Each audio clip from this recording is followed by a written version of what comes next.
Well, good morning, everyone. Today's Wednesday, and as usual, Wednesday is time for a devotion that I can share that I've read. Um, Gives us inspiration, I think. It gives us a lot of thoughts, especially today. Um, Looks like an indoor day, not because it's too hot, which is my normal, or when it's too hot, I stay indoors, but it's raining, so and I don't want to melt. No, yeah, right. I just don't like to get wet, so. But it's a good day. I mean, temperature's good. It's right around 70 degrees, so just right, perfect. So just a little rain, just like, like those spring rains that we get. So this one's in the middle of summer. So today's, excuse me, today's devotion is something that we really have a hard time with, and that is waiting, right? We hate to wait. I know I do. I like to get up and go, So, but cute little inspiration that, yeah, that gives us a little thoughts. And excuse me. So our scripture is from Psalm 38:15. It says, "But it is for you, O Lord, that I wait. It is you, O Lord, my God, who will answer." Now I think of that, and I'm thinking, how many times do we fail to listen for that? Wait, wait, wait for God's answer. Sometimes even when we get the answer is not what we think is the right answer, right?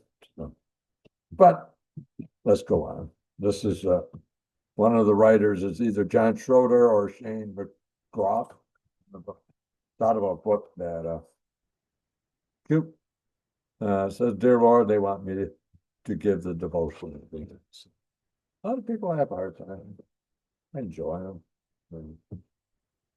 Plus, you know, reading the devotion and giving it, and then sometimes intervene, put my 2 cents in, which I do occasionally, sometimes more than 2 cents. So let's begin. Okay, it says, "Mom, can we go now?" Asked the 9-year-old. She cornered her mother by the refrigerator. "All the kids have gone and there's nothing to do." "We can go in 15 to 20 minutes," the mother replied. "There are things I need to talk to your aunt about. Why don't you go outside and play?" "But there's nothing to do. We've already been playing. When can we go?" It's hard for kids to wait, right? Especially when it seems like there's nothing to do. Nothing happens quickly enough. The time never goes fast enough. Answers never come soon enough. It's just wait, wait, wait. But I think kids do better at waiting now than we did because they got to catch it in their hands, either their phone or a tablet, and they can sit there and play and play and play, you know. So where we twiddle our thumbs. "Okay, Mom or Dad, let's go, let's go, let's go." But that's beside. I just thought I'd throw that in.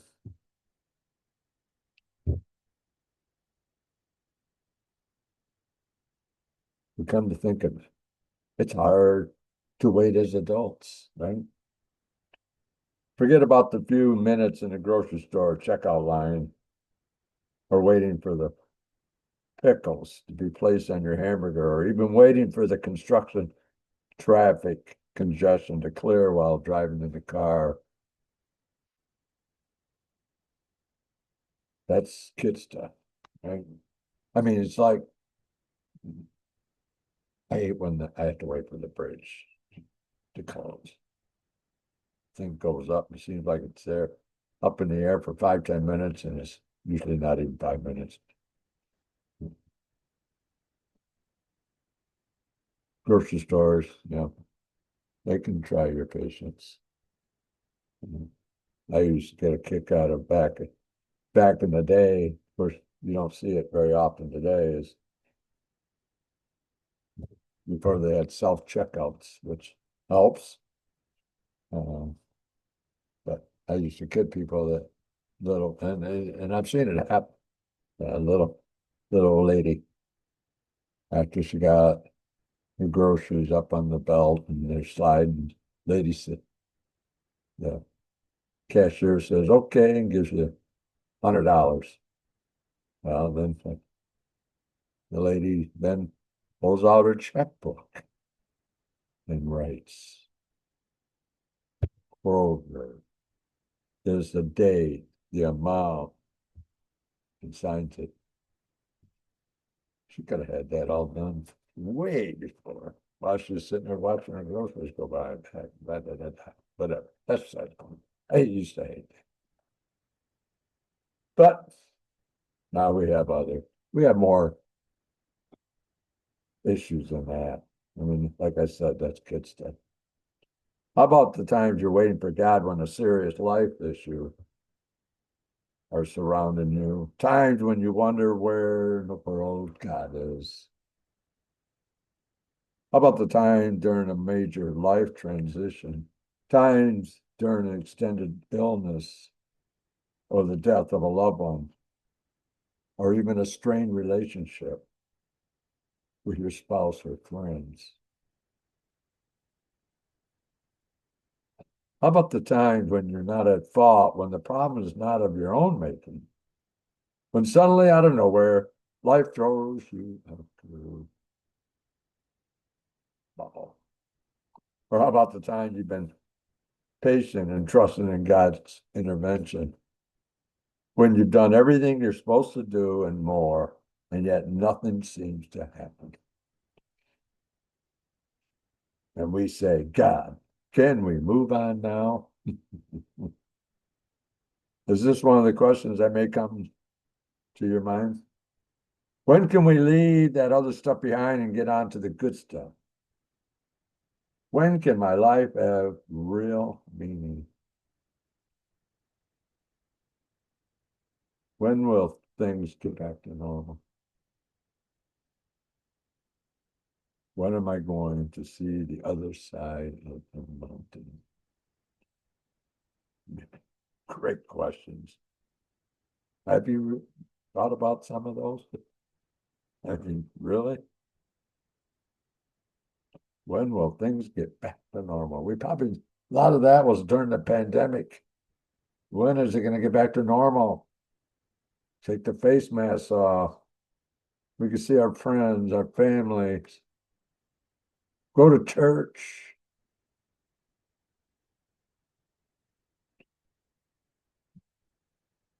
While it may appear a little obvious at first, but it's worth noting anyways. When you're waiting for answers to your questions, it is important to ask the right person, right? It is important to ask the person who can do something about that situation. That 9-year-old girl in the example above did not ask her neighbor or cousin or dog or sister when she could leave. She asked her mother because she knew from experience that her mother was the one who could make the decision to leave. Her mother was going home to the same place she was. Her mother had the car keys. Her mother was the one who cared for her and had the daughter's personal best interest in mind.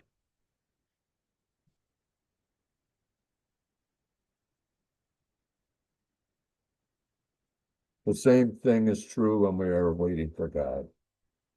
It is important to ask the right person. It is important to ask God, since God has our personal well-being in mind. It is God who cares for us, loves us, and nurtures us. It is God who gives us our daily bread. It is God who is able to fulfill our daily needs. And yet, how often do we look elsewhere for our questions when we are waiting for God? If the answer isn't immediate, the temptation is to try something else. Maybe a different job, another relationship, another something, because we are so impatient in our waiting, especially waiting on God. But He has our best interests. It's just God's time is different than our time. You have to be patient. It's a virtue that, we all need to learn, or just at least do a better job of it, even in the trivial stuff we have around, like at the grocery store, waiting for the red light to turn green, whatever other different.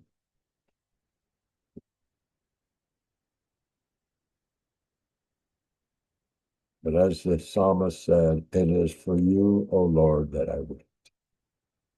It is you, O Lord, my God, who will answer. So may our asking and waiting and trusting and hoping lies in God's hands. That's something we need to pray about.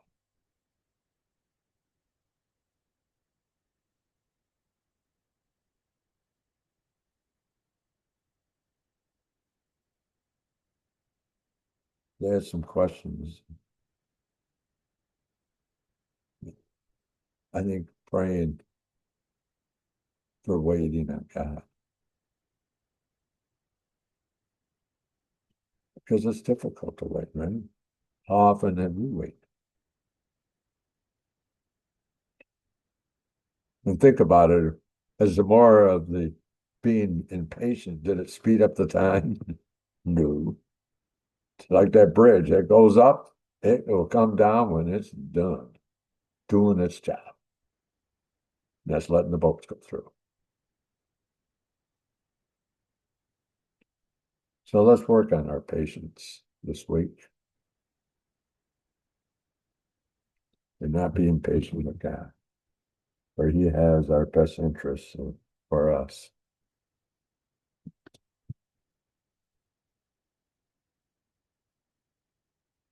So